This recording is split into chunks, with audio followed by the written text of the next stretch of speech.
avec ce thème « Redécouvrons l'esprit de famille ». Et j'ai mis volontairement le « E » de esprit en haut, en majuscule, parce qu'il y a un esprit qui fait la famille de Dieu, un seul esprit, c'est ce que nous dit la parole. Et dans cette volonté de cultiver, de renforcer les liens de la famille, aussi à Oasis, on va pouvoir se plonger dans quelques textes qui vont nous aider à considérer, à redécouvrir combien l'esprit de famille est important pour bien vivre l'Église. Donc nous allions plus loin que dans nos relations les uns avec les autres,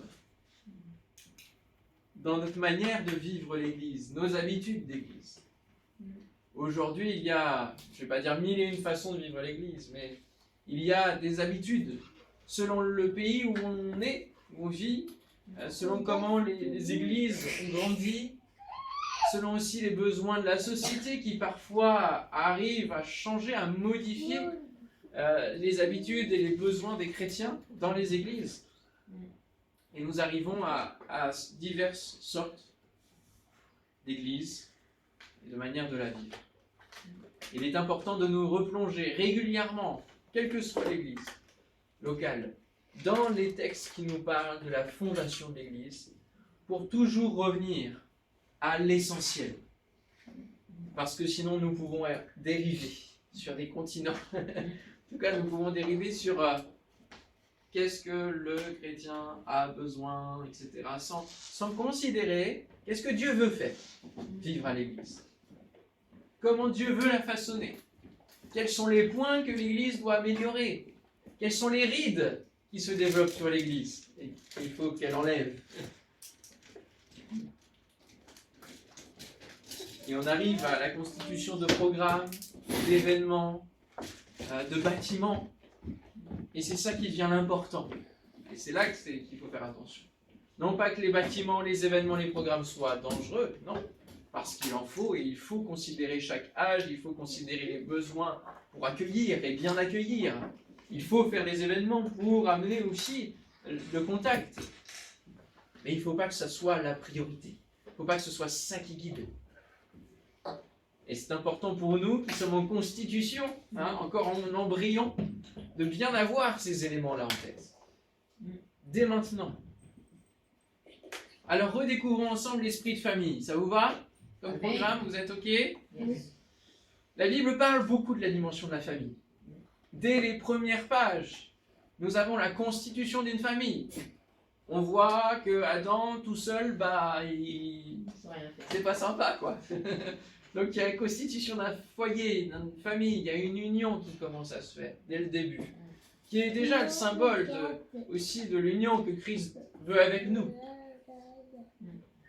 Christ a pour projet l'Église depuis le début de toute éternité. Dieu donne une femme à son Fils. La famille. Tous les patriarches sont décrits et on a l'histoire des patriarches parce que Dieu va utiliser aussi une dimension familiale au travers des patriarches. Et il va constituer une famille. Toutes les familles de la terre seront bénies en toi. Dira-t-il à Abraham, Isaac, Jacob, c'est une histoire de génération, de famille. Jacob qui deviendra Israël, et juste après, 4e génération, c'est la forte multiplication, au point que la famille devient des tribus. Se multiplie en de nombreuses familles, des tribus. Mais tout cela reste un corps, ensemble. Amen. Alors, premier point qu'on va voir ensemble, avez-vous l'esprit de famille ? Amen. Ah. Une. Bon, tout n'est pas perdu. Alors, certains diront non, certains diront oui. Moi, je réfléchis. Et on réfléchit. Oui. Laissez-moi vous parler de cet esprit qui nous fait entrer dans la famille de Dieu. Et pour cela, on va lire dans Romains chapitre 8, un chapitre tellement fort sur justement la constitution de ce que Dieu a fait, qui fait qu'on arrive à la finalité de ce chapitre, presque, qui dit « Rien ne nous séparera de l'amour de Dieu manifesté en Jésus-Christ, notre Seigneur. » Alléluia. Amen. Merci. Et au verset 14 jusqu'au verset 17, il nous explique comment il nous fait entrer dans cette communion d'amour. Ceux qui sont conduits par l'Esprit de Dieu sont fils, filles de Dieu. En effet, vous n'avez pas reçu un esprit qui fait de vous des esclaves et vous ramène à la crainte. Non, vous avez reçu l'Esprit qui fait de vous des fils adoptifs de Dieu, des filles adoptives de Dieu. Car c'est par cet esprit que nous crions « Abba », c'est-à-dire « Père ». L'Esprit Saint lui-même et notre esprit nous témoignent ensemble que nous sommes enfants de Dieu. Et puisque nous sommes enfants, conséquence, nous sommes aussi héritiers, alléluia, et co-héritiers de Christ, puisque nous souffrons avec lui pour avoir part à sa gloire. Amen. Si tu crois en Jésus et que tu vis pour ton Dieu, alors tu as l'esprit de famille. Normalement, le Saint-Esprit fait de toi un enfant de Dieu, une fils ou fille de Dieu, et donc un frère ou une sœur, et un co-héritier de Jésus. Rendez-vous compte, nous sommes frères et sœurs de Jésus. Quel miracle!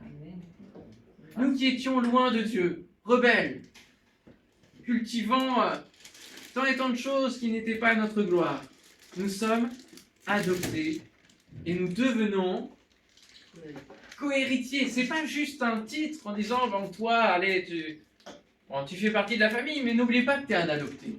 Non. C'est que tout, dans cette adoption, fait que tu es véritablement, entièrement considéré comme un fils ou une fille légitime. Alléluia. C'est fort. C'est pas juste un rattrapage, c'est pas juste un rachat, même si c'en est un.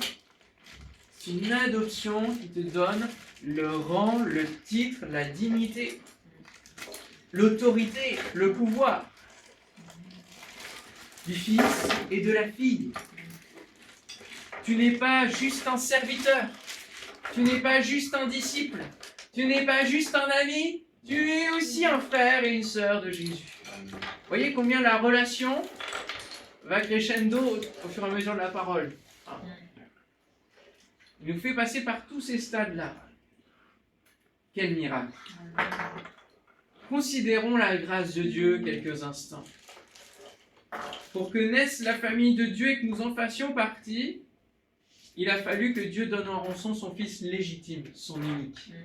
Pour que nous ayons une légitimité, il a sacrifié celle de son Fils. Cela nous ramène bien sûr à la demande de Dieu vis-à-vis d'Abraham. C'est-à-dire, sacrifier ton Fils, ton unique. Mais c'est pas possible. Quelle folie. Est-ce que Dieu me parle? C'est bien lui qui me parle. Et je réfléchissais en méditant, si Dieu me demandait de sacrifier mon Fils, quel sacrifice il a fait? Quel sacrifice pour que nous puissions faire partie de la famille de Dieu. Alors avez-vous l'esprit de famille? Amen. Amen. Il n'y en a toujours qu'une, je remarque. Voyons maintenant ce que produit cet esprit de famille. Ce n'est pas juste un sentiment d'appartenance qu'il faut avoir. C'est bien plus que cela. Et voici la conclusion de la venue de Saint-Esprit, justement, sur les 120 qui se sont réunis, et qui ne se sont pas juste réunis. Qu'est-ce qu'ils ont fait avant que le Saint-Esprit descende? Et pour que le Saint-Esprit descende, ils ont prié, Ils ont réglé des choses. et ils se sont mis D'accord. d'un commun accord. Voilà le début de l'esprit de famille qui se met en place, et maintenant on a l'esprit qui vient poser les choses, qui vient installer les choses et l'ancrer dans l'histoire jusqu'à ce que ça vienne jusqu'à aujourd'hui. Amen. Alléluia. Et que nous ayons encore aujourd'hui, par l'Esprit de Dieu, cet esprit de famille. Acte 2, verset 44. Voici cette conclusion dont je vous ai parlé il y a quelques instants. Tous les croyants vivaient unis entre eux et partageaient tout ce qu'ils possédaient. Ils vendaient leurs propriétés et leurs biens et répartissaient l'argent entre tous selon les besoins de chacun. Tous les jours, d'un commun accord, ils se retrouvaient dans la cour du temple, ils rompaient le pain dans les maisons et prenaient leur repas dans la joie avec simplicité de cœur. Amen. Alléluia. Voilà la conclusion qui est très importante. Ce que produit l'esprit de famille, c'est ça. 3 dimensions que l'on peut retirer de ces versets. Premièrement, le soutien financier. L'esprit de famille amène l'unité. Et donc, en termes d'action, ils partageaient tout ce qu'ils possédaient. Ils vendaient leurs propriétés et leurs biens et répartissaient l'argent entre tous selon les besoins de chacun. Soutien financier pour que personne ne manque. Et cela doit avoir lieu dans l'Église. D'ailleurs, lorsqu'on regarde l'original du mot communion fraternelle, qui est dans le verset 42, il persévérait dans 4 piliers de l'Église, l'enseignement des apôtres, la communion fraternelle, la fraction du pain et les prières. Ça doit être les 4 grandes composantes dans l'Église. Le mot communion fraternelle, en grec, c'est koinonia. Koinonia. Communion, koinonia. Et le mot koinonia, je l'ai redécouvert là en méditant, parce que souvent on met la dimension communion fraternelle, le fait d'être ensemble, de rire ensemble, d'être ensemble. Mais en fait, le mot koinonia, c'est contribution volontaire. Ça a un aspect véritablement orienté finance, soutien financier, soutien par rapport à un besoin réel. Et dans les mentions du mot koinonia dans le Nouveau Testament, bien des fois, ça revêt cette dimension de contribution volontaire pour subvenir aux besoins de l'autre, comme dans 2 Corinthiens 8,4, nous demandons avec de grandes instances la grâce de prendre part, koinonia, à l'assistance destinée aux saints. Voilà. Un autre moment, ça va être la libéralité de vos dons, c'est aussi le mot koinonia. Donc c'est très clair. Un soutien financier, un soutien en ce qu'il faut d'une manière très pratique. Quelqu'un manque, alors on soutient, on est là, on répond aux besoins. Deuxième aspect, tous les jours d'un commun accord, ils se retrouvaient dans la cour du temple. Une priorité quotidienne pour Dieu. Quotidienne, priorité quotidienne pour Dieu. Il y a une unité de cœur autour d'un même Dieu, d'un même Seigneur, d'un même esprit. Ça, c'est un autre verset. Et c'est un autre mot grec aussi, homotumadon, qui se retrouve 12 fois dans le Nouveau Testament et 10 fois dans le livre des Actes des Apôtres. Ce qui fait que ça nous montre, le livre des Actes des Apôtres étant véritablement le livre de la constitution de l'Église, que c'est une marque de fabrique de la famille. On reconnaît la famille de Dieu à quoi ? À l'homotumadon, au fait d'être ensemble, dans une même priorité, d'un commun accord, d'un même esprit. Et ce mot-là se définit au travers d'une image qui est l'harmonie musicale, être au diapason. Tout le monde est au diapason. Nous sommes tous sous la grâce de Dieu, donc il n'y a pas de supériorité, mais tous en harmonie. Vous savez qu'il y a des régions, des familles, des tribus qui ont des caractéristiques. Les Bassas sont comme ça, les Balmiliquais sont différents. Il y a des caractéristiques. Les Bordelais sont chauvins, les Bretons sont têtus, et les Normands sont rapias. On a tous. Les Parisiens, voilà, on n'en parle pas. Ils sont pressés. Parce qu'il y a trop de choses à dire.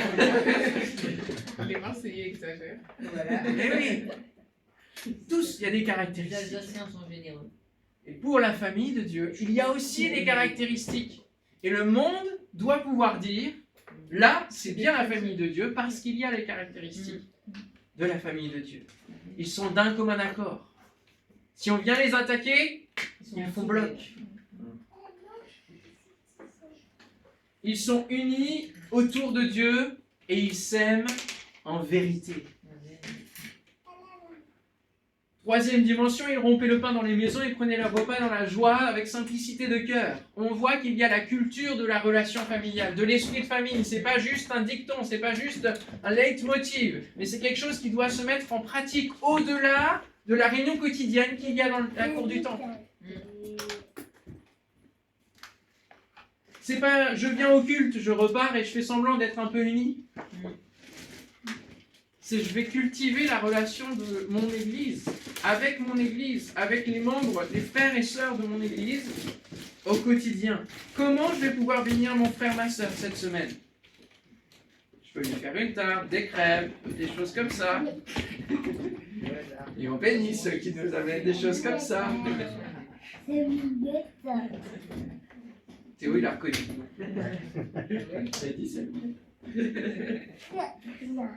Ça peut être, je vais prier pour l'Église. Je vais en faire ma priorité dans mes sujets de prière. Je vais prier pour qu'elle grandisse en qualité. Je vais prier pour qu'elle grandisse en nombre. C'est se poser la question, comment je peux m'impliquer pour que d'autres entendent parler de l'Évangile? Pour que mes frères et sœurs soient bien dans l'Église où nous sommes. Que nous sommes. C'est avoir l'esprit de corps. Et l'Église est un corps. C'est son image. Nous sommes un corps. Et je crois que c'est ce que nous souhaitons pour Oasis.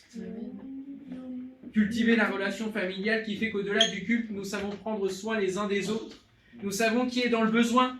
Parce que nous nous soucions de nous renseigner, non pas avec une curiosité malsaine, mais simplement pour dire « Ah, là il y a un besoin. Comment on peut y répondre ensemble? Comment on peut faire du bien? Comment on peut surprendre? Par l'amour. Comment on peut faire tout pour aider? Cultiver la relation familiale qui fait qu'au-delà du culte, nous savons qui est notre Père. Et qu'en tout temps, nous lui demandons d'être dans nos vies et d'inspirer nos projets communs. Alléluia. C'est ce que vous voulez pour Oasis? Amen. Amen. Et c'est pour ça que nous en parlerons cet après-midi tous ensemble. J'aimerais ajouter à ces 3 critères de pratique de ce que fait l'esprit de famille, de ce que produit l'esprit de famille, deux dimensions, 2 critères d'une famille de Dieu saine, localement parlant. Ce qu'on conclut en disant qu'ils prenaient leur repas dans les maisons avec quoi? Ça aurait pu ne pas être précisé, parce que c'était une description que Luc faisait très pratique, disant ils faisaient ceci, ils faisaient cela, ils se réunissaient dans les maisons et prenaient leur repas, voilà. Non, il souligne quoi? Avec joie et simplicité de cœur. Pour une famille de Dieu saine, pour un esprit de famille qui soit bon, il faut ces 2 caractéristiques. La joie dans chacun et la simplicité de cœur dans chacun. Amen.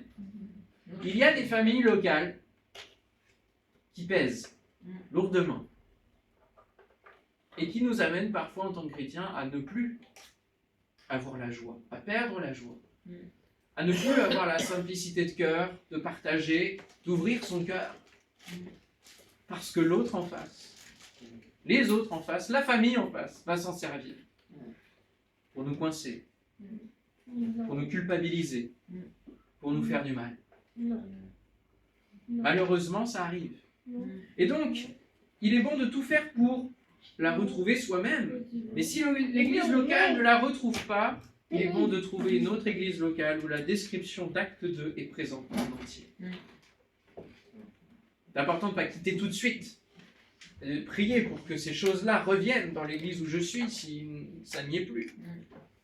Et de dire, Seigneur, fais grâce. Et fais qu'il y ait la possibilité de partager à nouveau la joie.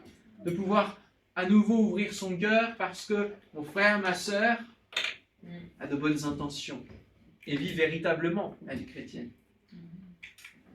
Il y a des dynamiques de groupe qui parfois nous emmènent bien loin des réalités chrétiennes. Et parfois, il nous faut quitter des ambiances qui sont véritablement malsaines et qui ne sont plus à la gloire de Dieu. Donc retenez bien ces 2 éléments pour que nous les ayons aussi à Oasis. La joie, la simplicité de cœur. Et que nous puissions, même si nous allons peut-être grandir, justement préserver cette joie et cette simplicité de cœur. Tout faire pour que ceux qui viendront comme des loups soient démasqués et ne viennent pas saper ces choses. Amen. pour la Pentecôte, ils arrivaient quand même à faire ça à au moins 150. Hein, donc ça nous laisse déjà 120 et puis 3000 tout de ouais, suite. ça nous laisse une petite marge. Tu vois, je veux dire, jusqu'à 120, on peut rester dans la joie et la simplicité. Mais là, ils étaient déjà 3000 quand Oui, on lit ça. Ah oui, bah, Ils voilà. étaient déjà Donc, 3000. Entre 120 et 3000, Voilà. ça laisse une bonne fourchette. Donc, on peut cultiver cet esprit de famille et je pense que justement la dimension d'être dans les maisons, les groupes de maisons, participe à la croissance équilibrée de l'Église pour garder la dimension familiale lorsqu'elle devient très très grande. Troisième point, j'ai intitulé « C'est normal, c'est la famille Ah oui. ». C'est normal, c'est la famille. Je présidais cette semaine une cérémonie d'inhumation en remplacement d'un pasteur qui ne pouvait pas le faire. Je l'ai fait parce que nous sommes collègues, mais aussi parce que c'est la famille. C'est mon frère avant tout. C'est pas juste un travail, métier de pasteur. C'est mon frère qui est plus âgé que moi et que j'ai pu soulager. C'est que nous sommes avant tout de la même famille. Et lorsqu'il m'a remercié, je lui ai dit c'est normal, c'est la famille. Loin de moi la joie d'aller faire une inhumation. J'aurais bien aimé m'en passer. J'en fais pas souvent et c'est pas forcément quelque chose qui est facile à présider parce qu'il faut choisir ses mots, il faut pas faire de bourde. Mais je le fais dans la dimension de l'effort commun, dans un esprit de sacrifice pour aider mon frère. Lorsque cette cérémonie d'inhumation a pris fin, je ne connaissais aucune des personnes qui étaient devant moi à qui j'ai parlé. Tous ceux qui étaient présents, mais lorsque les enfants de la personne décédée m'ont remercié pour ma présence, j'ai simplement répondu « C'est normal, c'est la famille ». Et c'est ce miracle, cet autre miracle qui fait que, alors que nous ne nous connaissons pas, nous pouvons rencontrer des chrétiens de Toulouse, de Marseille, de Madrid, de Séoul, et il y a une connexion qui se fait parce que nous sommes de la même famille. Quel grand miracle! Et là, il s'agissait finalement de renforcer le lien familial avec des personnes qui sont en perte de relation avec l'Église. Que faisons-nous comme sacrifice en disant c'est normal, c'est la famille. Nous avons une force parce que le fait d'être chrétien nous amène cet esprit de famille avec un grand E. Il y a une connexion folle qui aux yeux du monde est véritablement folle, mais qui est puissante pour agir. Lorsque les chrétiens se lèvent ensemble pour agir pour une même cause, d'un commun accord, ça bouleverse. Ça bouleverse tout. Nous sommes le 12 novembre et c'est le dimanche consacré à l'Église persécutée. Et je voulais terminer en parlant justement de tous ceux que nous ne connaissons pas mais qui sont nos frères et sœurs dans la foi et qui souffrent aujourd'hui parce qu'ils sont chrétiens. Alors que les ONG qui œuvrent auprès d'eux nous demandent le soutien dans la prière, pouvons-nous répondre « Oui, je vais prier, c'est normal, c'est la famille ». Ou est-ce que c'est trop loin de nous comme réalité pour que nous n'arrivions pas à y mettre notre cœur? Alors qu'elle nous demande un effort financier pour répondre aux besoins de ceux qui ont tout perdu, pouvons-nous répondre c'est normal, c'est la famille? Ou avons-nous une autre priorité dans nos finances? Si c'est trop compliqué pour vous, dites-vous que ce sont des frères comme José ou Ayas qui n'ont plus de maison dans leur pays au Cameroun, parce que Boko Haram est arrivé ou d'autres, ceux qui sévissent au Nigeria voisin, eh bien commencent à attaquer les églises et les chrétiens, font des listes placardées en disant ceux-là on va venir et chercher les tuer. Si c'est trop compliqué, dites-vous que ce sont des pasteurs et des missionnaires comme votre pasteur qui sont torturés ou qui voient leur famille tuée devant eux pour faire renier leur foi en Dieu, ce Dieu qu'ils aiment. Lorsqu'il y avait Charlie, ça nous a touchés parce que c'était en France. Et nous avons pu peut-être rejoindre ce mouvement « Je suis Charlie ». Lorsque c'était Samuel Paty, nous étions Samuel Paty. Et nous qui sommes enfants de Dieu, pouvons-nous dire ce matin « Je suis chrétien persécuté ». Je suis ce frère, cette sœur. Faisons-nous un commun accord avec eux? Alors il y a un appel. Je vous invite à répondre avec votre cœur, c'est normal. C'est l'esprit de famille qui me pousse à changer ma manière de compter mon argent, de prioriser mes finances. C'est l'esprit de famille qui me pousse à prier vraiment. Non pas du bout des lèvres, mais vraiment.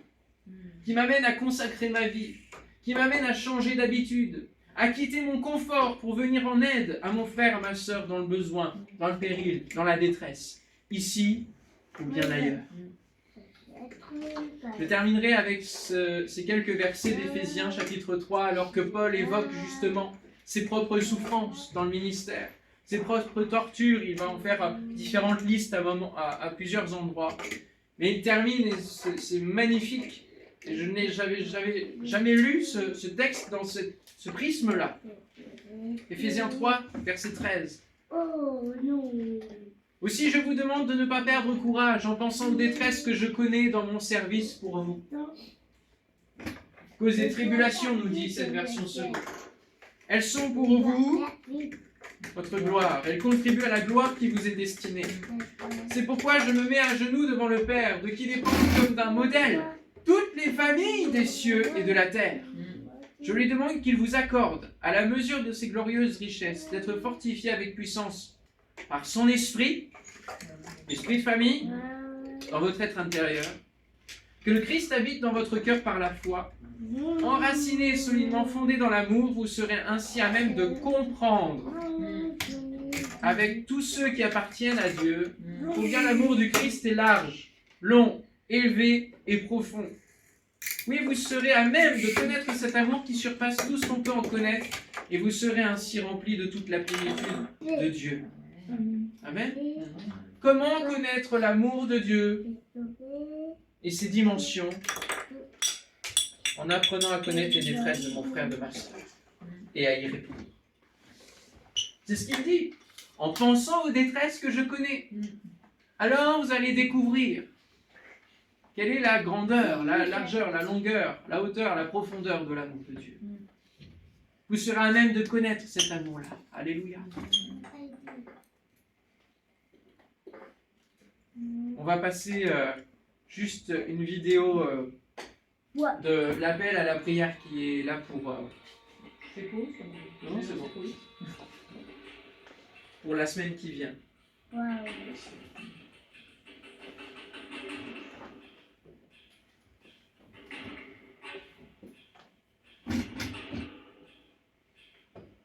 C'est spécifiquement pour l'Afrique subsaharienne qui est lynchée par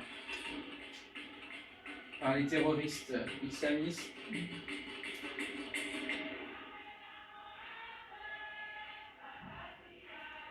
Et dans ce continent où il y a le plus de chrétiens dans le monde au final, mais aussi un indice de persécution qui augmente depuis quelques mois, quelques années.